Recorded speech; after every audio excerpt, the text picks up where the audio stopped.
Live from our 7 Tasmania studios, your nightly news with Peter Murphy begins now. Good evening, everyone. It's been yet another day of major developments as our state and the nation grapple with the coronavirus crisis. The Prime Minister has announced an international lockdown banning entry for non-residents. Tasmania is going a step further, forcing interstate arrivals into 2 weeks isolation. The new measures even including Tasmanians returning home. Overseas travellers filling in an arrivals card, with airport staff taking hygiene precautions to avoid potential spread of coronavirus. But after Friday, there will be extra precautions for all travellers arriving into Tasmania from interstate, with a requirement to self-isolate for 14 days. Any Tasmanian can still come home, but if they come home after midnight on Friday, they will need to go into a 2-week quarantine. It addresses the currently relatively low but likely to increasing risk to Tasmania from transmission in Australia. Locking down our borders, Tasmania officially in a state of emergency. Mandatory isolation for everyone who enters the state, except essential travellers, which includes health workers, defence personnel and those in the freight industry. The last-minute rush now on for people to get here before the restrictions come into effect. It's heartbreaking for people like my sister, who's getting married on Saturday, and now most of her wedding party won't be able to come. We wanted to travel. It's our family holiday. We wanted to come here regardless while the borders are open. I guess if we'd known, it might have influenced our decision as to whether we came down here or not. The new rules in place indefinitely, those who break them facing a fine of almost $17,000. The risk greater here because of our older, more vulnerable population. We know that this is a difficult time for Tasmanians. These are not easy times, and what we know is that Tasmanians do not directly have to be affected by coronavirus to be impacted. Overnight, 3 more people tested positive for the disease. A woman in her 40s who travelled to the United Kingdom and 2 men also in their 40s who travelled together through Europe. They all arrived here on Sunday showing symptoms but self-isolated straight away. Health authorities not releasing their flight details.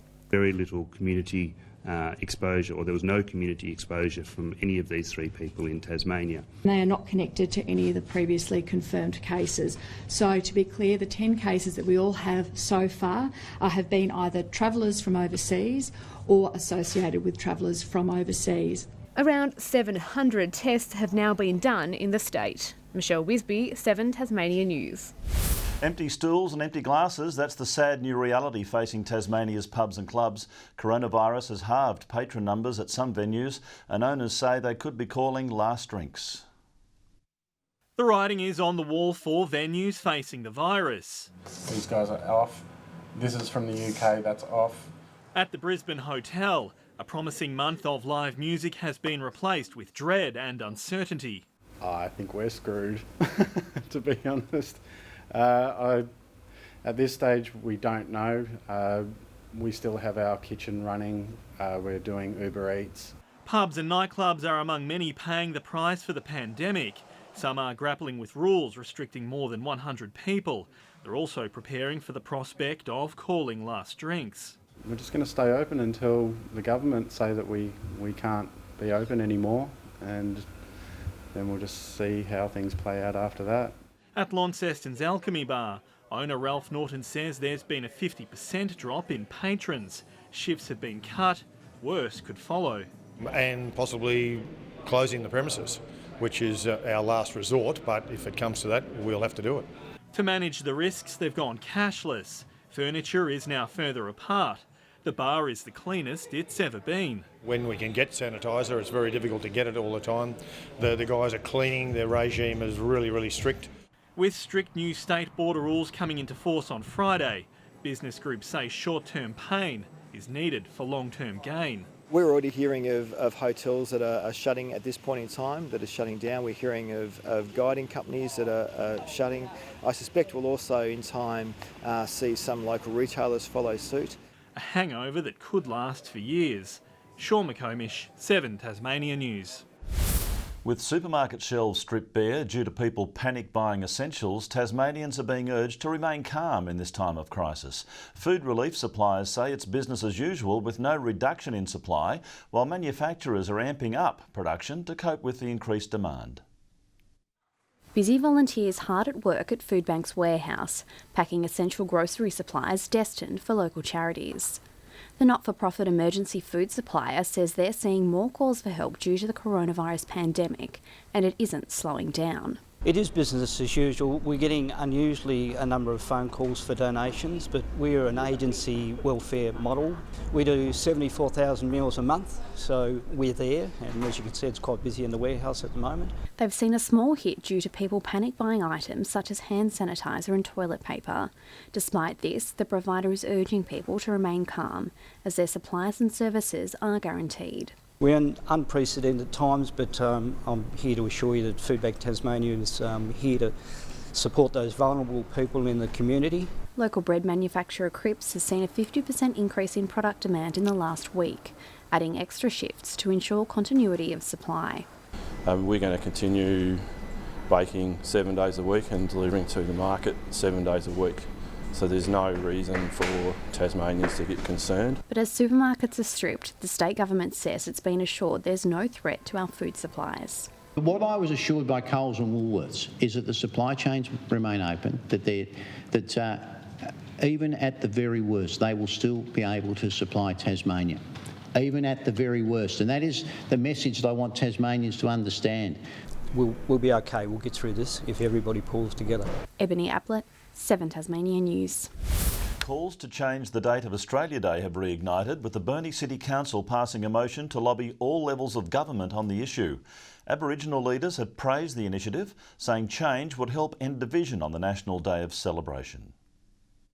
January 26th is a day of celebration for some, an abomination for others. It's the day that the white people came to Australia, so it's a racist-based day, which you shouldn't have as your national day.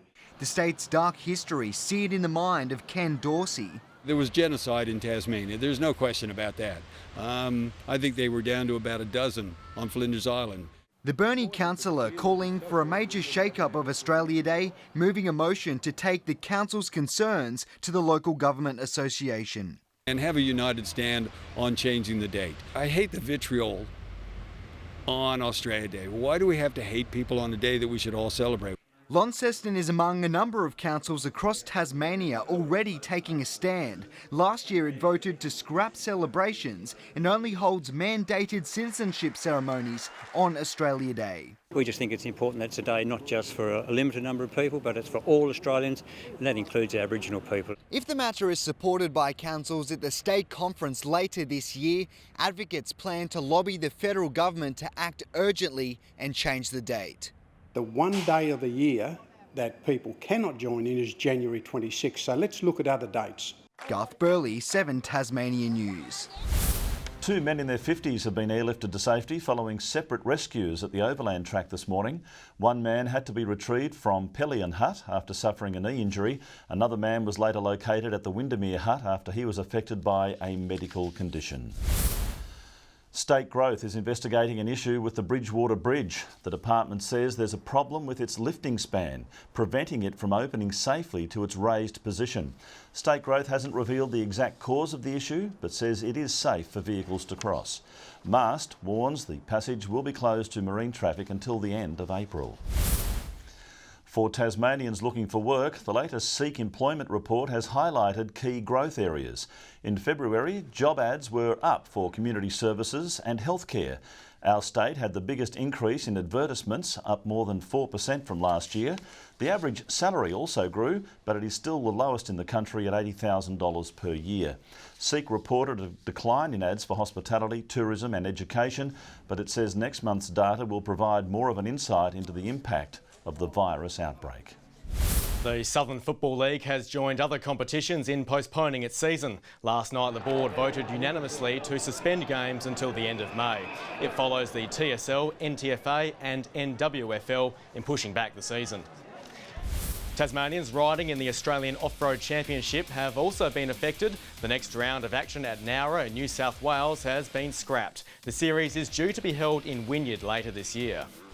If the games do go ahead, 2 more Tasmanians have secured their spot. Georgia Baker and Amy Cure are among 15 track cyclists announced today in our Tokyo team. A unique piece of Australian cricket history has been on display in Hobart. Shane Warne's iconic baggy green, worn throughout his 15-year Test career, visited the state as part of the Commonwealth Bank's Baggy Green Tour. As an Australian, it's a very iconic piece of sporting history, is the baggy green, and you know, Shane Warne was given this 350th one 91-92, so it's quite old and got some precious memories in it. The rest of the tour has been temporarily postponed due to coronavirus concerns. When the tour does conclude, the hat will be on display in the Bradman Cricket Museum in New South Wales. Good evening. Hobart reached a high of 21 today, 19 across Burnie and Devonport, Launceston 20. Campania was the state's top today, reaching 23, a high of 17 about Owsley, Weenie and Strawn, Smithton 20. On the close-up shows cloud covering Tasmania. Further out, a cold front is crossing South Australia, while isolated thunderstorms are about Western Australia. Tomorrow, a low-pressure system is crossing Tasmania, moving towards New Zealand, while several surface troughs dominate the mainland. West to northwesterly winds tomorrow 20 to 30 knots, swells up to 4 metres in the west and south and around 1 metre in the north. A gale warning is current for northern coastal waters from Stanley to St Helens Point for westerly winds, and a strong wind warning for all remaining coastal waters, including all southeast inshore waters. Tomorrow's forecast now: Hobart and Huonville reaching a high of 20, Campania expecting a shower or 2. In the north, Launceston partly cloudy and 21, windy with a shower or 2 across Devonport and Georgetown. Burnie and Wynyard tomorrow 19 with clearing showers, Strawn 17. St Helens partly cloudy and 22, Swansea possible showers and 20 at Port Arthur. The UV forecast high 6s across the state. Looking ahead to the 3-day forecast, Saturday showers about the west and south, mostly fine elsewhere. Sunday showers about the west, south and central areas, and Monday fine apart from showers in the southwest. Capital cities: Perth tomorrow partly cloudy and 30, Sydney a sunny 36 and Melbourne expecting possible showers. And currently Hobart cloudy and 17, Launceston showers and Devonport rain and 17. That's all for weather tonight, Murph. Thanks very much for that, Jackie. And that's all the news for now. Jackie, Tom and I will be back later with updates. Thanks for joining us this evening. Good night.